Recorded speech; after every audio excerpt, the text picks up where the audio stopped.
Hello, ഇന്ന് ഞാനൊരു ചെറിയ ഡേ ഇൻ മൈ ലൈഫാണ് കാണിക്കുന്നത്. മോർണിംഗ് തന്നെ ഞാൻ എൻ്റെ to do list first prepare ചെയ്യുന്നുണ്ട്. എന്തൊക്കെ കാര്യങ്ങളാണ് ലിസ്റ്റ് ഔട്ട് ചെയ്തത് എന്നുള്ളത് വീഡിയോയിൽ ഇൻക്ലൂഡ് ചെയ്തിട്ടില്ല. അപ്പോൾ എൻ്റെ ഒരു version off day in my ലൈഫാണ് ഞാൻ കാണിക്കുന്നത്. മോർണിംഗ് റെഗുലർ റൊട്ടീൻസ് ഒന്നും ഇൻക്ലൂഡ് ചെയ്യാതെ കുറച്ച് പ്രൊഡക്റ്റീവായ സംഭവങ്ങളൊക്കെ ഇൻക്ലൂഡ് ചെയ്തിട്ടാണ് ഞാൻ ഈ വീഡിയോ ചെയ്തിട്ടുള്ളത്. അപ്പോൾ മോർണിംഗ് തന്നെ എനിക്ക് DTDC ഓഫീസിൽ നിന്ന് ഒരു കോൾ വന്നു. എനിക്കൊരു പാഴ്സൽ വന്നിട്ടുണ്ടെന്ന് പറഞ്ഞിട്ട്. അപ്പോൾ ഈ ഒരു പാക്കേജ് വന്നിട്ട് എനിക്ക് ബൈനൂറിന് പേരുള്ള ഇൻസ്റ്റഗ്രാം പേജിൽ നിന്ന് സെൻഡ് ചെയ്തതാണ്. പക്ഷേ ഇതൊരു കൊളാബ് അല്ല. ഈ ഒരു ഔട്ട്ഫിറ്റ് സെൻഡ് ചെയ്തതിൻ്റെ പിന്നിൽ ഒരു വലിയ സ്റ്റോറി ഉണ്ട്. അത് ഞാൻ ഇൻഷാ അല്ലാ വേറൊരു വീഡിയോയിൽ ഡീറ്റെയിൽ ആയിട്ട് പറയാം. ഐ തിങ്ക് ഇൻസ്റ്റഗ്രാമിൽ യൂസ് ചെയ്യുന്ന ഒരുപാട് പേർക്ക് മേ ബി ഈ ഒരു പേജ് ഫെമിലിയർ ആയിരിക്കും. ഇവരുടെ പാക്കേജിങ് കാണാൻ തന്നെ നല്ല ഭംഗിയുണ്ട്. താങ്ക് യു നോട്ടൊക്കെ വെച്ചിട്ട് നല്ലൊരു പ്രീമിയം പാക്കേജിങ് ആണ്. ആൻഡ് ഒരു നല്ല അൺബോക്സിങ് എക്സ്പീരിയൻസ് ആണ് നമ്മൾക്ക് ഈ ഒരു പാക്കേജ് തുറക്കുമ്പോൾ കിട്ടുന്നത്.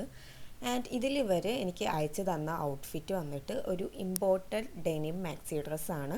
ഫുൾ ലെങ്ത് വരുന്നൊരു ഡ്രസ്സാണ്. ഞാൻ കൂടുതലും അതുപോലുള്ള ഡ്രസ്സാണ് യൂസ് ചെയ്യാറുള്ളത്. സോ എനിക്ക് പേഴ്സണലി വെയർ ചെയ്യാൻ പറ്റിയൊരു ഔട്ട്ഫിറ്റാണ്. ആൻഡ് ഇതിൽ ആ ഒരു ഔട്ട്ഫിറ്റ് അവർ അയക്കുന്നു എന്ന് പറഞ്ഞപ്പോൾ ഞാനൊരു റിങ് എക്സ്ട്രാ ഓർഡർ ചെയ്തിട്ടുണ്ടായിരുന്നു. അതാണ് നമ്മൾ ഫസ്റ്റ് പാക്കേജ് ഓപ്പൺ ആക്കിയപ്പോൾ കിട്ടിയത്. ഇത് വന്നിട്ട് ഒരു ആൻറ്റി ടേർണിഷ് റിങ് ആണ്. ഇപ്പോൾ ഒരുപാട് ആളുകൾ ഇതുപോലുള്ള ജ്വല്ലറീസ് യൂസ് ചെയ്യുന്നുണ്ട്. സോ സ്റ്റേറ്റ്മെൻറ്റ് പീസൊക്കെ ആയിട്ട് നമുക്ക് യൂസ് ചെയ്യാൻ പറ്റിയൊരു റിങ് ആണ് ഞാൻ സെലക്ട് ചെയ്തത്. ഈ ഒരു ഡ്രസ്സ് കാണാൻ ആക്ച്വലി നല്ല ഭംഗിയുണ്ട്. ആൻഡ് ഈ ഒരു മെറ്റീരിയൽ നല്ല കംഫർട്ടബിൾ മെറ്റീരിയലാണ്, ഹെവി ഡെനിം അല്ല. ആൻഡ് ഓൾസോ ആ ഒരു ബോഡി ഡീറ്റെയിലിംഗ് എല്ലാം എംബ്രോയ്ഡറി വർക്കാണ് വന്നിട്ടുള്ളത്. ഞാൻ അവരുടെ പേജിൽ നിന്നുള്ള ഒരു പിക്ചർ ഇവിടെ സൈഡിൽ കൊടുക്കാം. അപ്പോൾ നിങ്ങൾക്ക് അതിൻ്റെ ഫുൾ പിക്ചർ മനസ്സിലാകും. നല്ല ഭംഗിയുണ്ട് ഈ ഒരു ഔട്ട്ഫിറ്റ് കാണാൻ വേണ്ടിയിട്ട്. ആൻഡ് ഓൾസോ നല്ല ക്വാളിറ്റിയും ഉണ്ട്. ആർക്കെങ്കിലും വേണമെന്നുണ്ടെങ്കിൽ ഞാൻ അവരുടെ ഇൻസ്റ്റഗ്രാം പേജിൻ്റെ ലിങ്ക് ഡിസ്ക്രിപ്ഷൻ ബോക്സിൽ കൊടുത്തേക്കാം. സോ നിങ്ങൾക്ക് വേണമെന്നുണ്ടെങ്കിൽ ചെക്ക് ചെയ്ത് നോക്കാം. അവരുടെ കയ്യിൽ വേറെയും ഔട്ട്ഫിറ്റൊക്കെ ഉണ്ട്. അപ്പോൾ അത് അത്രയേ ഉള്ളൂ. പിന്നെ ഞാൻ ഇന്ന് ഇങ്ങനെ ഒരു day in my life video ചെയ്യാനുള്ള കാരണം മേ ബി കുറച്ച് പേരെങ്കിലും നോട്ട് ചെയ്തിട്ടുണ്ടാകും. നമ്മളുടെ ചാനൽ ഇന്നലെ നൈറ്റ് 1K സബ്സ്ക്രൈബേഴ്സ് ആയിട്ടുണ്ട്. Thank you so much each and every one four supporting me. ഇനിയും ഇതുപോലെ സപ്പോർട്ട് ചെയ്യുക. ആൻഡ് കുറച്ച് പേര് കമൻറ്റിൽ ഒരു ഗിവ് അവേ ചെയ്യുമെന്ന് ചോദിച്ചിട്ടുണ്ടായിരുന്നു. പക്ഷേ നമുക്ക് ചാനൽ കുറച്ചുകൂടെ ഒന്ന് സെറ്റാക്കി ഒന്ന് റീച്ച് ആക്കിയിട്ട് ഫ്യൂച്ചറിൽ ഒരു ഗിവ് അവേ പ്ലാൻ ചെയ്യാം. സോ അതിന് വേണ്ടിയിട്ട് എല്ലാവരും ഇപ്പോൾ തന്നെ സബ്സ്ക്രൈബ് ചെയ്യുക. ആൻഡ് 1K സബ്സ്ക്രൈബേഴ്സ് ആയതിൻ്റെ സന്തോഷത്തിൽ നമ്മളൊരു ജേർണലിങ് ചെയ്യുന്നുണ്ട്. അതായത് ഞാൻ ഈ ഒരു ബുക്ക് എൻ്റെ ഡെയിലി ബേസിസിൽ ഇമ്പോർട്ടൻറ്റ് ഡേയ്സ് നോട്ട് ചെയ്യാൻ വേണ്ടി യൂസ് ചെയ്യുന്നുണ്ട്. ഒരു ഡയറി അല്ല, ലൈക്ക് ഒരു ഡയറി പോലെ. സോ ഇതിൽ ഞാൻ ജേർണലിങ് ചെയ്യുന്നുണ്ട്. ഫസ്റ്റ് ഞാൻ 25 നവംബർ ഡേറ്റ് ഇതിൽ എഴുതിയിട്ടുണ്ട്. ആൻഡ് മീഷോന്ന് വാങ്ങിച്ചിട്ടുള്ള ഒരു ജേർണൽ സെറ്റ് യൂസ് ചെയ്തിട്ട് ഒരു മിനിമൽ തീമിൽ എൻ്റെ 1000 സബ്സ്ക്രൈബേഴ്സ് ആയതിൻ്റെ ഹാപ്പിനെസ് നോട്ട് ചെയ്തിട്ടാണ് ഞാൻ ഈ ഒരു ജേർണൽ ചെയ്യുന്നത്. ഈ സെയിം ജേർണൽ സെറ്റ് യൂസ് ചെയ്തിട്ട് നമ്മളുടെ ചാനലിൽ വേറെയും ജേർണൽ ട്യൂട്ടോറിയൽ അപ്ലോഡ് ചെയ്തിട്ടുണ്ട്. അതിൻ്റെ ലിങ്ക് ഞാൻ ഡിസ്ക്രിപ്ഷൻ ബോക്സിൽ കൊടുക്കാം. അപ്പോൾ ഫസ്റ്റ് ഞാൻ അതിലുണ്ടായിരുന്ന ഒരു പ്രിൻറ്റഡ് പീസ് കട്ട് ചെയ്തിട്ട് അതിൽ ഒട്ടിച്ച് കൊടുത്തിട്ടുണ്ട്. നിങ്ങൾക്ക് ഇഷ്ടമുള്ള ഏതോ ആണെങ്കിലും സെലക്ട് ചെയ്യാം. ആൻഡ് ഈ ഒരു സ്റ്റിക്കർ സെറ്റിൽ നിന്ന് ഒരു ബ്രൗൺ തീമിൽ വന്നിട്ടുള്ള കോട്ട്സ് ഒക്കെ എഴുതിയിട്ടുള്ള ഈ ഒരു റെക്റ്റാങ്കിൾ ഷേപ്പ് സ്റ്റിക്കറും കൂടെ ഒട്ടിച്ച് കൊടുത്തിട്ടുണ്ട്. ആൻഡ് ലെഫ്റ്റ് സൈഡിൽ വേറൊരു പാറ്റേൺ പേപ്പർ എടുത്തിട്ട് അതിൻ്റെ കോർണർ കൈകൊണ്ട് കീറിയിട്ട് പേജിൻ്റെ കോർണറിലായിട്ട് സ്റ്റിക്ക് ചെയ്ത് കൊടുക്കുന്നുണ്ട്. ജേർണലിങ്ങിൽ നമ്മൾ കോമൺ ആയിട്ട് യൂസ് ചെയ്യുന്ന ഒരു മെത്തേഡാണത്. നിങ്ങൾ വേറെയും വീഡിയോസിൽ മേ ബി കണ്ടിട്ടുണ്ടായിരിക്കും. അതിനുശേഷം ഞാൻ ഈ ഒരു ജേർണൽ സെറ്റിൽ തന്നെ വരുന്ന ഒരു പിക്ചറും കൂടെ കട്ട് ചെയ്ത് സ്റ്റിക്ക് ചെയ്ത് കൊടുക്കുന്നുണ്ട്. അതോടെ ലേ ഔട്ട് കംപ്ലീറ്റ് ആക്കിയിട്ട് ബാക്കി ഫുൾ റൈറ്റിങ്സ് ആണ് കൊടുക്കുന്നത്. പിന്നെ ഒരു special mention for one of my subscriber Liyana Fathima. Liyana Fathima നമ്മളുടെ വീഡിയോസിൽ ത്രൂ ഔട്ട് കമൻറ്റ് ചെയ്യാറുണ്ട്. And desk makeover video ചെയ്യണമെന്ന് റിക്വസ്റ്റ് ചെയ്തിട്ടുണ്ടായിരുന്നു. അപ്പോൾ എൻ്റെ ഡെസ്കിലേക്കുള്ള 1-2 ഐറ്റംസ് ഞാൻ ഓർഡർ ചെയ്തിട്ടുണ്ട്. അത് കിട്ടിയാൽ ഉടനെ നമ്മൾ desk makeover video upload ചെയ്യും. So stay tuned. എല്ലാവരുടെ കമൻസും ഞാൻ കാണാറുണ്ട്, എല്ലാം ഞാൻ ശ്രദ്ധിക്കാറുണ്ട്. ആൻഡ് വീഡിയോസൊക്കെ റിക്വസ്റ്റ് ചെയ്യുന്നത് ഞാൻ അപ്പോൾ തന്നെ നോട്ട് ചെയ്ത് വെക്കാറുണ്ട്.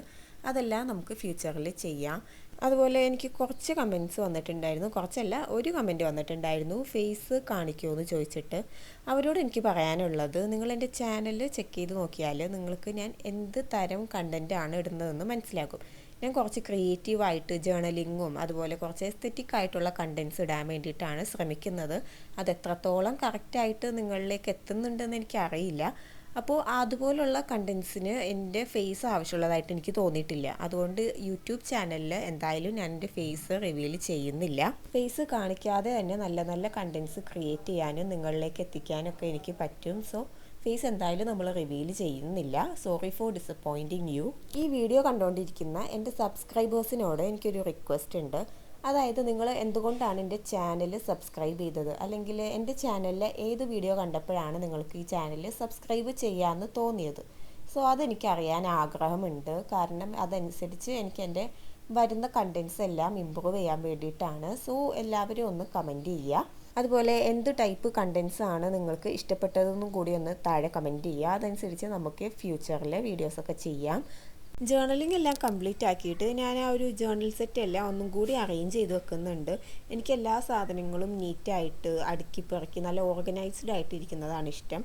സോ ജേർണലിംഗ് കഴിഞ്ഞപ്പോൾ ഞാൻ എൻ്റെ മീഷോ ജേർണൽ സെറ്റ് ആ ഒരു ബോക്സിൽ കുറച്ചും കൂടി ബെറ്ററായിട്ട് ഒന്ന് അറേഞ്ച് ചെയ്ത് വെക്കുന്നുണ്ട്. ആൻഡ് അത് കഴിഞ്ഞ് ഞാൻ എൻ്റെ ടേബിളും ജസ്റ്റ് ഒന്ന് ക്ലീൻ ചെയ്തിട്ടുണ്ട്.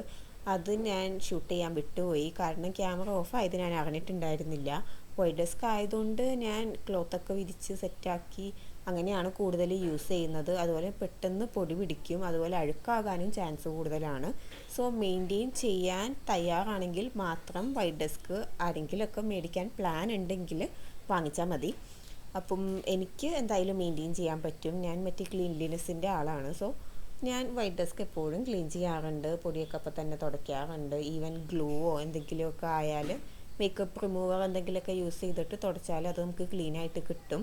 സോ അങ്ങനെ മെയിൻറ്റെയിൻ ചെയ്താണ് ഞാൻ എൻ്റെ വൈറ്റ് ഡെസ്ക് കൊണ്ടുപോകുന്നത്. പിന്നെ ഈ ഒരു ജേർണൽ സെറ്റിൽ ഉണ്ടായിരുന്ന ആ കട്ടൗട്ട് പിക്ചേഴ്സ് എല്ലാം ഞാനൊരു എൻവലപ്പിലാക്കി വെച്ചിട്ടുണ്ട്. കാരണം അത് അൺബോക്സിങ് വീഡിയോ ഷൂട്ട് ചെയ്യുന്ന ടൈമിലേ അതിൻ്റെ കവർ മിസ്സായി പോയിട്ടുണ്ടായിരുന്നു. സോ എന്തായാലും ഈ ഒരു എൻവലപ്പ് യൂസ് ചെയ്യുന്നില്ല. അതിലേക്ക് ഞാൻ എല്ലാ കട്ടൗട്ട്സും ആഡ് ചെയ്ത് വെച്ചിട്ടുണ്ട്. അങ്ങനെ എല്ലാം ഒന്ന് അറേഞ്ച് ചെയ്ത് അടച്ചു വെക്കുന്നുണ്ട്. ബുക്ക് ഞാൻ ഓൾറെഡി എൻ്റെ വൈറ്റ് ഓർഗനൈസറിലാണ് വെക്കാറുള്ളത്. ഞാൻ എപ്പോഴും എടുക്കുന്നത് കൊണ്ടിട്ട് ബാക്കി ഐറ്റംസ് എല്ലാം ബോക്സിൽ തന്നെ ആക്കി അറേഞ്ച് ചെയ്ത് വെച്ചിട്ടുണ്ട്. ഇതിൻ്റെ ലിങ്ക് വേണമെന്നുണ്ടെങ്കിൽ എൻ്റെ ബയോയിൽ ഞാൻ ലിങ്ക് കൊടുത്തേക്കാം. അതുപോലെ ഡിസ്ക്രിപ്ഷൻ ബോക്സിൽ ലിങ്ക് കൊടുക്കാം. അങ്ങനെ ഡെസ്ക് എല്ലാം ക്ലീൻ ചെയ്ത് കഴിഞ്ഞപ്പോഴേക്കും നൈക്കയിൽ നിന്ന് ഒരു പാഴ്സലൂടെ വന്നിട്ടുണ്ടായിരുന്നു. ഇതിൽ ജസ്റ്റ് ഒരു പ്രൊഡക്റ്റേ ഉള്ളൂ, അധികം പ്രൊഡക്ട്സ് ഒന്നുമില്ല. പിന്നെ എന്താണെന്ന് വെച്ചാൽ നമ്മൾ നൈക്കയിലൊക്കെ 2-3 പ്രോഡക്ട്സും വാങ്ങിക്കാൻ ഉദ്ദേശിക്കുന്നുണ്ടെങ്കിൽ സിംഗിൾ ഓർഡേഴ്സ് ആയിട്ട് ചെയ്യുക. അതായത് 3 പ്രൊഡക്റ്റ് വാങ്ങിക്കണം എന്നുണ്ടെങ്കിൽ അത് 3 ഓർഡർ ആയിട്ട് ചെയ്യുക. അപ്പോൾ നമുക്ക് 3 കാർഡ്ബോർഡ് ബോക്സ് കിട്ടും. പാക്കിങ്ങിനോ എന്തെങ്കിലും ക്രാഫ്റ്റിനൊക്കെ വേണം എന്നുള്ളവർക്ക് യൂസ് ചെയ്യാം. ഞാൻ എൻ്റെ ക്രാഫ്റ്റിൻ്റെ വർക്കിനൊക്കെ റീയൂസ് ചെയ്യാൻ വേണ്ടി കാർഡ്ബോർഡ് ബോക്സ് ഒക്കെ യൂസ് ചെയ്യാറുണ്ട്. സോ ഇതൊക്കെ എൻ്റെ കുഞ്ഞു ടിപ്സാണ് കേട്ടോ. ഇനി ഈ പ്രോഡക്റ്റിനെ പറ്റി പറയുന്നതിന് മുമ്പ് ഒരു കാര്യം കൂടെ പറഞ്ഞുതരാം. നൈക്കയിലും മറ്റ് ഓൺലൈൻ ഓർഡേഴ്സിലെല്ലാം നമുക്ക് ഇതുപോലത്തെ ബില്ല് കിട്ടും. നോർമലി എല്ലാവരും എറിഞ്ഞ് കളയാറാണ് പതിവ്, എനിക്കറിയാം. പക്ഷെ ഞാൻ കളയാറില്ല. കാരണം ഇതിലെ പിക്ചേഴ്സ്, ആ ഒരു ബാർകോഡ്, പിന്നെ ഈ ഒരു QR കോഡ്, അതുപോലത്തെ സംഭവങ്ങളെല്ലാം നമുക്ക് ജേർണലിങ്ങിന് യൂസ് ചെയ്യാൻ വേണ്ടിയിട്ട് പറ്റും. ഇനി ഈ പ്രോഡക്റ്റ് എന്താണെന്ന് വെച്ചാൽ ഇതൊരു ബോഡി സ്ക്രബാണ്. ഞാൻ ബോഡി സ്ക്രബൊക്കെ യൂസ് ചെയ്യുന്ന ഭയങ്കര ബോഡി കെയർ ചെയ്യുന്ന ആളൊന്നുമല്ല. പക്ഷേ എനിക്ക് ട്രൈ ചെയ്യണമെന്ന് തോന്നിയിട്ട് ഞാൻ വാങ്ങിച്ചതാണ്. ഇത് അത്യാവശ്യം ക്വാണ്ടിറ്റി ഉള്ളൊരു ബോട്ടിലുമാണ്. അതുപോലെ പ്രൈസും കുറച്ച് അഫോർഡബിൾ ആയിരുന്നു. ഇതിൽ MRP 300 സംതിങ് എന്തോ ആണ് കൊടുത്തിട്ടുണ്ടായിരുന്നത്. പക്ഷേ നൈക്കയിൽ ഐ തിങ്ക് ഒരു 150 സംതിങ് ആയിരുന്നു പ്രൈസ് ഉണ്ടായിരുന്നത്. അതുകൊണ്ട് ഞാൻ വാങ്ങിച്ചതാണ്. സ്മെല്ല് കാര്യങ്ങളൊക്കെ നല്ല ഭംഗിയുണ്ട്. ബാക്കി ഈ പ്രോഡക്റ്റിനെ കുറിച്ച് എനിക്ക് ഒരു ഡീറ്റെയിലും അറിയില്ല. എന്തായാലും നമുക്ക് നോക്കാം. അപ്പോൾ ഇതൊക്കെയാണ് ഞാൻ എൻ്റെ ഡേ ഇൻ മൈ ലൈഫിൽ ചെയ്യുന്ന കുറച്ച് പ്രൊഡക്റ്റീവായ കാര്യങ്ങൾ. റെഗുലർ റൊട്ടീൻസ് നിങ്ങളെ കാണിച്ച് ബോർ അടിപ്പിക്കണ്ടല്ലോ എന്ന് വിചാരിച്ചിട്ടാണ്. അപ്പോൾ നമുക്ക് നെക്സ്റ്റ് ഒരു വീഡിയോയിൽ കാണാം. So thank you.